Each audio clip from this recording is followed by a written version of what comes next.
안녕하세요. 믿어쓴 가족 여러분. 오늘 하루도 하나님의 신실한 종으로서 거룩한 백성으로서 세상과 구별된 삶을 사시기를, 그 영적인 전쟁에서 승리하시는 여러분들 되시기를 기도합니다. 우리 사도신경 하심으로 5월 18일 목요일 새벽 예배를 시작하도록 하겠습니다. 전능하사 천지를 만드신 하나님 아버지를 내가 믿사오며 그 외아들 우리 주 예수 그리스도를 믿사오니 이는 성령으로 잉태하사 동정녀 마리아에게 나시고 본디오 빌라도에게 고난을 받으사 십자가에 못 박혀 죽으시고 장사한 지 사흘 만에 죽은 자 가운데서 다시 살아나시며 하늘에 오르사 전능하신 하나님 우편에 앉아 계시다가 저희로서 산 자와 죽은 자를 심판하러 오시리라. 성령을 믿사오며 거룩한 공회와 성도가 서로 교통하는 것과 죄를 사하여 주시는 것과 몸이 다시 사는 것과 영원히 사는 것을 믿사옵나이다. 아멘. 찬송가 586장 함께 찬양하시겠습니다. 찬송가 586장입니다. 어느 민족 누구게나 함께 찬양하시겠습니다. 찬송가 586장입니다.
시대는 세상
기도하시겠습니다.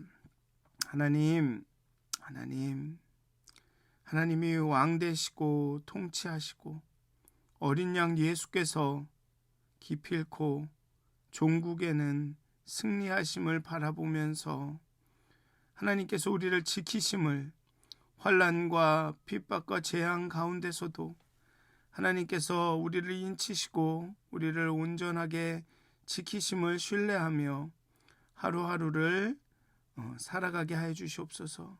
견디고 버티고 살아가게 해 주시옵소서. 그리고 종말의 신앙으로 마지막 때에 하나님과 함께 어린 양과 함께 승전가를 부르는 그날을 바라보며 24장로와 그 네 짐승과 14만 4천의 성도들이 하나님을 예수의 이름을 부르며 하나님을 찬양하는 그날을 바라보며 소망 가운데 살아갈 수 있도록 하나님 우리에게 믿음을 더하여 주시옵소서. 믿음과 인내로 살아가게 해 주시옵소서. 하나님 우리의 영적인 눈을 열어 주시옵소서. 우리의 영혼의 눈을 띄워 주시옵소서. 감사합니다. 예수님의 이름으로 기도하였습니다. 아멘. 오늘 함께 나누실 말씀은 요한계시록 18장 9절에서 20절까지의 말씀입니다. 요한계시록 18장 9절에서 20절까지의 말씀입니다. 제가 봉독하도록 하겠습니다. 요한계시록 18장 9절에서 20절까지의 말씀입니다. 제가 봉독하도록 하겠습니다. 그와 함께 음행하고 사치하던 땅의 왕들이 그가 불타는 연기를 보고 위하여 울고 가슴을 치며 그의 고통을 무서워하여 멀리 서서 이르되 화 있도다 화 있도다 큰 성 견고한 성 바벨론이여 한 시간에 내 심판이 이르렀다 하리로다. 땅의 상인들이 그를 위하여 울고 애통하는 것은 다시 그들의 상품을 사는 자가 없음이라.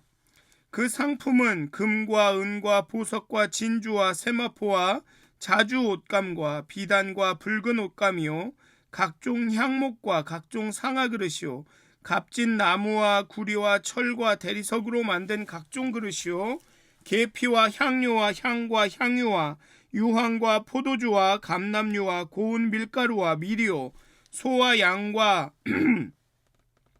말과 수레와 종들과 사람의 영혼들이라. 바벨론아 내 영혼이 탐하던 과일이 내게서 떠났으며 맛있는 것들과 빛난 것들이 다 없어졌으니 사람들이 결코 이것들을 다시 보지 못하리로다. 바벨론으로 말미암아 치부한 이 상품의 상인들이 그의 고통을 무서워하여 멀리 서서 울고 애통하여 이르되 화 있도다 화 있도다 큰 성이여 세마포 옷과 자주 옷과 붉은 옷을 입고 금과 보석과 진주로 꾸민 것인데 그러한 부가 한 시간에 망하였도다. 모든 선장과 각처를 다니는 선객들과 선원들과 바다에서 일하는 자들이 멀리 서서 그가 불타는 연기를 보고 외쳐 이르되 이 큰 성과 같은 성이 어디 있느냐 하며 티끌을 자기 머리에 뿌리고 울며 애통하여 외쳐 이르되 화 있도다 화 있도다 이 큰 성이여 바다에서 배 부리는 모든 자들이 너의 보배로운 상품으로 치부하였더니 한 시간에 망하였도다. 하늘과 성도들과 사도들과 선지자들아 그로 말미암아 즐거워하라. 하나님이 너희를 위하여 그에게 심판을 행하셨음이라 하더라. 아멘. 로마 제국은 이 하룻밤에 사실은 한 시간 안에 바벨론은 한 시간 안에 멸망을 당합니다. 여기 8절에 보면 하루 동안이라고 나옵니다. 하루 동안에 그 재앙들이 이르리니라고 말하는데 오늘 본문에 보면 한 시간에 내 심판이 이르렀다라고 말하죠. 이 세 무리의 사람들이 다 공통적으로 고백하는 것이 뭐냐면 한 시간 안에 심판이 이르렀다고 이야기합니다. 이게 꼭 시간상으로 하루, 한 시간이라고 말하기보다는 정말 순식간에 모든 게 변했다는 거죠. 그렇게 잘 나가던 바벨론이 로마 제국이 순식간에 망했다는 것입니다. 이 바벨론의 멸망을, 음녀의 멸망을 보고 세 집단이 통곡합니다. 이 바벨론과 매춘을 하며 사치스러운 생활을 했던, 음행을 하였던 땅의 왕들, 그리고 그동안 그 제국의, 그 권력의 권세에, 바벨론과 음녀의 그 권세 아래서, 그 보복 아래서 치부했던 땅의 상인들, 또 그리고 마찬가지로 이 해양 산업, 해양 운수를 통해서, 배를 통해서 상인들과 함께 운송업을 통해 치부를 했던 해양 산업에 종사하던 뱃사람들이 통곡합니다. 이 멸망하는 바벨론을 향해 이 요한계시록의 그 당시를 따지면 로마 제국을 향해 불쑥불쑥 터져나오는 탄식이 들려옵니다. 화이또다, 화이또다, 큰 성이여, 견고한 성 바벨론이여 라는 탄식이 들려옵니다. 결국은 오늘의 본문은 주로 바벨론을 향한 애가입니다. 요한계시록의 그 역사적 상황을 보면 로마 제국을 향한 애가입니다. 화이또다, 화이또다, 큰 성이여, 견고한 성이여, 바벨론이여로 마무리되는 세 개의 슬픈 노래가 나오죠. 애통하는 노래, 애가가 나옵니다. 그러나 이들이 애통하고 곡을 하고 눈물을 흘리는 이유는, 통곡하는 이유는 큰 성 바벨론이 멸망하기 때문이 아닙니다. 물론 그 멸망 때문이긴 하지만 그 큰 성 바벨론이 애처롭고 안타까워서 흘리는 눈물과 통곡이 아닙니다. 자신들의 이익이 사라지기 때문에 그렇습니다. 함께 음행하고 그것을 통해 이득을 보던 이들이 바벨론의 멸망이 가져올 손해를 생각하면서 울고 애통합니다. 뭐라 그럴까? 이기적인 악어의 눈물이죠. 악어의 눈물. 악어가 그 짐승이나 새를 잡아먹으면서 턱이 벌려져서 그 눈물샘을 자극해서 눈물이 나는 것처럼, 이것은 뭔가를 잡아먹으면서 눈물을 흘리는 것은 아니지만 자신의 이익이 없어졌기 때문에 흘리는 눈물입니다. 결국은 그러니까 이기적인 눈물이라는 거죠. 어쨌든 17장에 나온 짐승이 음녀의 살을 뜯는 것과 같은 마찬가지 일입니다. 결국은 짐승도 궁지에 몰리니 음녀의 살을 뜯고 음녀를 멸망시키죠. 악이 연합하는 것은, 연합하여서 도모하는 악을 도모하는 연합은 함께하지만 다 이기적인 이유에서 그렇습니다. 일이 잘못되었을 때 서로 돕지 않고 최악의 경우에는 서로를 먹히죠. 지금의 경우는 이 사람들은 그 고통으로 인하여서 고통을 당할까봐, 자신들도 바벨론의 그 멸망 가운데 함께 멸망할까봐, 결국은 함께 멸망하는데 그 고통에 자신이 같이 빠질까봐 멀리 서서 애통합니다.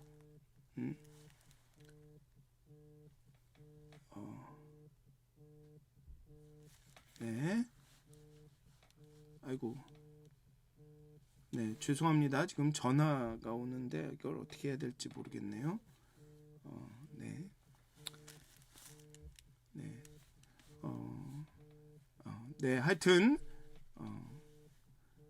17장에 나오는 경우처럼 굉장히 이기적인 연합이죠. 이기적으로 행동을 합니다. 먼저 땅에 있는 왕들이 바벨론이 불타는 연기를 보며 울고 가슴을 칩니다. 그런데 그의 고통을 무서워하여 멀리 서 있습니다. 여기 보면 그의 고통을 무서워하여 멀리 서서 10절에도 그렇게 나오고, 보죠. 15절에도 보면 상인들이 그의 고통을 무서워하여 멀리 서서 울고 애통합니다. 다 멀리 서서 제3자로서, 구경꾼으로서 그렇게 이야기합니다. 바벨론을 돕거나 구하러 가지 않습니다. 멀리 서서 1시간 안에 바벨론이 사라지는 것을, 바벨론이 멸망하는 것을 지켜보고 있습니다. 땅의 상인들이 또 그를 위하여 울고 애통합니다. 그런데 그 이유는 이제 자신들의 상품을 팔 수 없기 때문에 그렇습니다. 이 로마 제국, 특히나 제국에 대해서 말씀드린 적이 없군요, 아직. 항상 이 제국은 제국주의는 땅의 정복과 함께 이 경제적인 정복이 함께 합니다. 땅을 정복하고 경제적으로 수탈하기도 하지만 경제적인 이유 때문에 그 땅을 정복하기도 하죠. 뭐 석유 때문에 전쟁을 일으키는 것처럼 요즘은, 옛날에는 향신료 때문에 나라를 정복했죠. 뭐 스페인이나 인도나 홍해나 여기에 나오는 뭐 사실은 여기에 나오는 그 무역 상품의 목록이 등장하는데, 이게 각각 상품마다 그 특산적으로 많이 생산하는 나라들이 있습니다. 고린도, 뭐 폰투스, 인도, 중국, 소아시아, 아프리카, 남아시아, 이집트 등등등등. 로마 제국은 그 나라들을 정복하면서 그곳에 있는 이런 물건들을 이렇게 사고 파는 그 무역을 통해서 상인들이 이제 이득을 취하죠. 그게 아마 이제 근대에 와서 이 제국주의들이, 영국을 비롯한 제국주의들이 뭐 그 한때 그 해상으로 이름을 날렸던 뭐 포르투갈이나 이런 나라들이 행했던 일입니다. 한 나라를 정복하고 그곳에 천연 재료를 가지고 물건을 생산해다가 다시 그 나라에다 팔고, 그 산업혁명을 통해서 일어난 그 극도의 생산성을 이렇게 뭐랄까요, 그 제품들을 팔 곳을 찾기 위해서 땅을 정복하는, 그러니 땅의 상인들과 왕들이 아주 이렇게 밀접한 관계를 갖고 있죠. 함께 범죄를 저지릅니다. 그런데 바벨론이 망하면서 왕들도 망하게 되고, 왕들과 바벨론이 같이 망하니까 이제 자신들의 물품을 팔 곳이 없으니까 상인들도 애통하고 웁니다. 그런데 이 목록에서 더 관심을 끄는 것은 무엇이냐 하면 마지막에 나오는 말입니다. 마지막에 나오는 목록입니다. 종들과 사람의 영혼. 여기가 관심을 끌죠. 종들과 사람의 영혼. 한국어 번역에는 종이라고 나왔지만 원문에는 몸뚱이들이라고, 살덩이들이라고 나와 있습니다. 인간을 인간으로 보지 않는 이 상업적인 이 비즈니스적인 시각이 나타나 있죠. 이러나 저러나 상인들은, 사업을 하는 사람들은 사업적인 관념은 인간을 이윤으로 봅니다. 생산성을 나타내는 그걸로 보죠. 그러니까 사업적인 마인드가 아무리 좋은 마인드라고 해도 결국은 사업적인 마인드는 이윤을 추구하게 돼 있습니다. 아마존 회사가 초창기에는 사람 경영이라는 슬로건으로 유명해졌죠. 사람을 케어하고 사람을 사랑하고 뭐 이런 걸로 유명해졌습니다. 그런데 그 당시 저는 그런 생각이 들더라고요. 아무리 사람 중심이고 사람을 배려한다고 해도 아마존은 회사입니다. 코퍼레이트입니다. 이윤의 창출이 목적입니다. 결국 사람을 중심 삼고 배려해도 이윤의 창출과 극대화를 위해서라면 인간은 그저 하나의 부속품인 거죠. 이윤 창출을 위한 수단인 것입니다. 그 수단이 잘 웍을 하기 위해서 사람을 중심으로 두고 배려하는 거죠. 목적 자체가 다른 겁니다. 비즈니스 마인드는 목적 자체가 다른 겁니다. 결국은 상인들에게는 사람은 몸뚱이가 종이 되는 거죠. 이윤을 위해서 사람의 영혼도 사고 파는 것입니다. 요즘은 돈을 위해서 영혼을 사고 팔지 않습니까? 그런 말들도 자주 하고, 영화나 드라마에 보면 그런 장면들이 많이 나오죠. 인간의 존엄성이 돈의 가치로 인해서 훼손되는 그런 장면들이 많이 나옵니다. 그것을 그리고 굉장히 어쩔 수 없는 것으로 표현하는 영화들도 많죠. 그러니 상품 목록에 몸뚱이와 사람의 영혼이 나오는 겁니다. 이 일이 최근에 일어난 일이, 근대에 일어난 일이, 산업혁명 이후에 일어난 일이 아니라는 거죠. 벌써 이게 2000년 전에도 상인들에게는 사람은 팔 물건이었다라는 것입니다. 그러니까 자꾸만 교회에도 뭐 비즈니스적으로 접근해야 된다 이런 말씀을 하시는 분들이 많은데 그런 말씀이 무슨 뜻인지는 압니다. 하지만 교회는 비즈니스가 아닙니다. 그게 목적이 다르다는 겁니다. 사람을 수단으로 보지 않는다는 거죠. 그게 중요한 겁니다. 그리고 14절은 이렇게 이야기합니다. 바벨론아, 내 영혼이 탐하던 과일이 내게 떠났으며 맛있는 것들과 빛난 것들이 다 없어졌으니 라고 말합니다.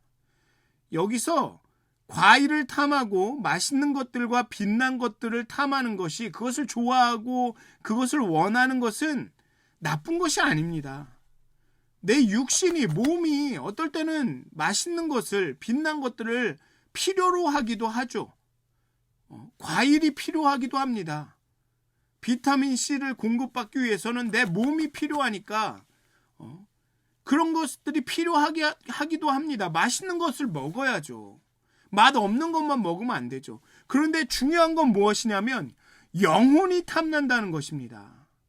내 육신이 필요로 하는 게 아니라 내 영혼이 탐낸다는 거죠. 그것에 목숨을 건다는 것입니다. 내 영혼을 건다는 거죠. 영혼과 과일을 바꾼다는 겁니다. 그게 바벨론의 문제죠. 왜냐? 영적인 영역에서 싸움이 끝났기 때문에 이 용은 물질적인 세계에서 물질적인 세계로 싸우는 겁니다. 그래서 사람들이 영적인 세계에 관심을 갖지 못하도록 그 영혼이신 하나님을 갈망하고 경배하지 않고 그 영혼이 과일을 탐하고 그 영혼이 맛있는 것을 탐하도록 만드는 게 바벨론이 하는 일입니다. 바벨론이 보여주는 것들이 필요가 없는 게 아니에요. 돈이 필요 없습니까? 먹는 것이 필요가 없습니까? 필요가 한 거죠. 근데 문제가 그것의 영혼을 거는 게 문제라는 거죠. 그게 없으면 내 영혼이 피폐할 것 같고, 그게 없으면 내가 인간으로서의 디그니티가, 존엄성이 없어지는 것 같은 그런 사회로 만드는 겁니다. 명품백을 걸지 않으면 내 인간으로서의 내 자존감 자체가 없어지는 것 같은 세상을 만드는 겁니다. 큰 집에 살지 않으면, 좋은 직장을 갖지 않으면 마치 내가 인간이 안 되는 것 같은 세상을 만드는 것. 내가 큰 집에 살고 돈이 많고 좋은 직장이 있으면 다른 사람은 인간 이하로 취급해도 괜찮은 것처럼 만드는 것. 그게 세상이, 바벨론이 하는 일입니다. 내 영혼이 탐하게 하는 것. 즉 경배하고 종교의 지경으로 이 물질 세계를, 이윤을 끌고 가는 거죠. 이윤을 내는 게 중요하죠, 회사가. 그런데 사람에게 영혼을 팔게 강요하면 거기는 너무 나가는 겁니다. 그래서 타락을 하는 거죠. 그러니까 이윤과 그런 물질을 종교의 영역까지, 경배하게까지 만드는 것이 그 앞에 나온 짐승의 역할들입니다. 그게 바벨론이 하는 일이죠. 영혼과 이윤을 바꾼다는 의미가 여기에 있는 것입니다. 영은 신령한 것을, 형이상학적인 것을, 신비의 영역을 탐하고 갈구하게 되어 있습니다. 궁극적으로 말하면 하나님을 더 간구하고 하나님을 더 갈급해하고 하나님을 더 만나고 싶어하게 되어 있습니다.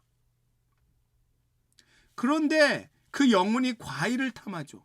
과일이 많으면 그 영혼의 갈급함이 채워진 줄로 오해합니다. 이것이 음녀 바벨론의 유혹입니다. 그리고 그 유혹의 결과죠. 유혹에 빠진 사람들의 결과입니다. 바벨론은 그런 권세와 유혹일 수도 있지만 그 유혹에 빠진 모든 사람들을 이르는 말일 수도 있습니다. 그러니 바벨론아, 내 영혼이 탐하던 그것이 다 없어졌다. 그러니 영적으로 멘붕이 오는 거죠. 망하는 겁니다. 그러니 왕들도 상인들도 이제 다 죽게 되는 거죠. 그게 심판인 겁니다. 상인들은 이 바벨론과 함께 치부했습니다. 이윤을 창출했죠. 바벨론이라는 권세와 상인이 함께 일합니다. 앞에서 말씀드린 대로 이게 제국주의입니다. 제국의 막대한 무력과 권력을 통해서 거기에 함께 편승해서 이윤을 창출하죠. 땅을 정복하고 나니 그곳에 있는 자원으로 제품을 만들어서 거기다 팝니다. 또 그런 경우도 있죠. 아니면 각 자원의, 각 나라의, 각 지역의 그 특출난 자원을 탈취하기 위해서 혹은 상품의 판매처를 찾기 위해서 식민지를 개척하죠. 그리고 그 식민지를 개척하는 군대에게 돈을 대는 것이 상인들입니다. 그렇게 서로 돕고 도우면서 악을 행합니다. 다른 땅에 쳐들어가서 차지하게 되죠. 그런데 그렇게 들어가면서 공의와 정의와 인애를 행하면 되는데 불의를 행하고 없고 가난한 사람들을 압제하고 그들을 착취하고 부자는 더 부자가 되고 가난한 사람들은 더 가난하게 만듭니다. 구약의 레위기나 이런 것들을 보면 현재 우리가 살고 있는 이 경제 구조에 대한 엄청난 비난들이 있습니다. 그러니까 사업하시는 분들이 사업을 잘해야 합니다. 하나님의 말씀대로 사업을 하시려면 정말 어렵습니다. 현재의 정치와 경제도 마찬가지죠. 이 정경이 함께 돌아갑니다. 정경 분리를 아무리 얘기하지만 결국은 그 모든 정치의 뒤에는 금권이 있죠. 그리고 모든 경제는 정치에 의해서 이윤을 봅니다. 순수하게 정치적이라는 것은 존재하지 않습니다. 거대 기업의 그런 마수라고 얘기해야 되나요? 그런 것이 언제나 그 뒤에 있죠. 이렇게 보면 되게 음모론자처럼 들리실지도 모르는데 한국 대통령이 미국을 방문해도 항상 이 경제 회사 회장들과 하고 같이 오지 않습니까? 경제인들이랑 다. 그래서 또 그 대통령이 그런 어떤 경제적인 어려움을 해결해 주지 않으면 또 이렇게 막 비난이 일고 그러지 않습니까? 함께 갑니다. 그게 바벨론입니다. 그리고 그 바벨론과 함께 치부하던 무리가 하나가 더 있습니다. 벳사람들입니다. 이 당시는 해상 무역이 발달한 시기죠. 그리고 그 이후에 이제 16세기 와서 엄청난 이 해상 무역이 그 식민지가 확 퍼지게 되는데 이 배의 기술이, 항해의 기술이 엄청난 그 이바지를 하죠. 이 당시에도 이 해상 무역, 해상의 기술이 굉장히 중요했던 것 같습니다. 왜냐하면 지중해에서 이 로마에서 지중해 근거에 있는 이쪽에 넘어와서 터키나 안디옥이나 이런 데까지 가고 또 거기서 저쪽 아라비아까지 가서 무역을 해야 되니까, 안 그러면 로마에서 저쪽 유럽을 돌아서 이렇게 와야 되니까 이 해상이 정말 중요한 것이었습니다. 그러니 이 해상의 뱃사람들이, 바다와 관련된 일을 하는 사람들이 엄청난 이윤을 얻었죠. 선장과 선객과 선원과 바다에서 일하는 사람들도 티끌을 자기 머리에 뿌리고 울며 애통합니다. 왜? 더 이상 이 보배로운 상품을 유통하여서 이윤을 얻을 수 없기 때문에 그렇습니다. 그러나 이 왕들도 상인들도 이 뱃사람들도 모두가 바벨론이 1시간 안에 망하는 것을 목격을 합니다. 왕들, 상인들, 뱃사람과 대조되는 그렇게 이렇게 자신들의 이윤이 없어지기 때문에 애통하죠. 그리고 왕들과 상인들, 뱃사람과 대조되는 세 무리의 사람들이 나옵니다. 성도들과 사도들과 선지자들, 이들은 하나님의 신실한 종들입니다. 하늘이 언급되는 것은 이 세 무리를 포함 하늘에 있는 천사와 모든 존재를 의미합니다. 하나님의 신실한 백성을 의미하죠. 17장의 앞부분을 고려하면 음녀에게서 나와서 그 죄에 참여하지 않은 자들입니다.